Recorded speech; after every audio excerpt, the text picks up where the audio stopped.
Hello दोस्तों, नमस्ते, प्रणाम। मैं आरती आप सभी का स्वागत करती हूँ तहे दिल से। और प्यारा सा एक गीत लेकर आई हूँ। तीज व्रत का गीत है दोस्तों, तो शुरू से लास्ट तक जरूर सुनिएगा और गीत का नाम उठाइएगा। जैसा भी लगा कमेंट में ज़रूर बताइएगा दोस्तों। फुल आवाज़ करके सुनिएगा शुरू से लास्ट तक, गीत का आनंद आएगा। और जो भी गलतियाँ होगी माफ़ी चाहती हूँ दोस्तों। और आप लोग कैसे हैं ज़रूर कमेंट में बताइएगा। तो चलिए मैं सुनाती हूँ। भोले जी का गीत है तीज का। बेरी बेरी करी लाया रजिया तेरा उरे पुकार करी हो। हे भोले बाबा राखी ना हो सिनुरा सलामत पिया के उमर बड़े हो।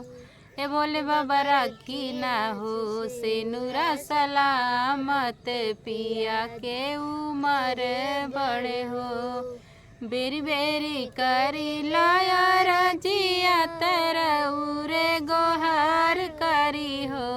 हे भोले बाबा राखी ना हो सिनुरा सलामत पिया के उमर बढ़े हो।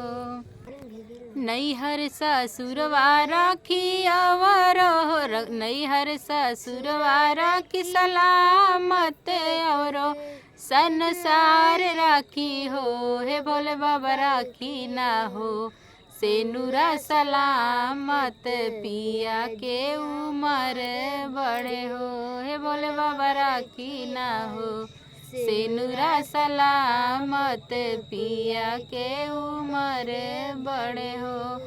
बेरी बेरी करी लाया रजिया तेरा उरे गोहार करी हो।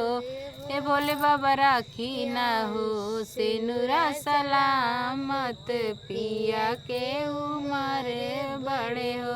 हे भोले बाबा राखी ना हो सिनुरा सलामत पिया के उमर बड़े हो।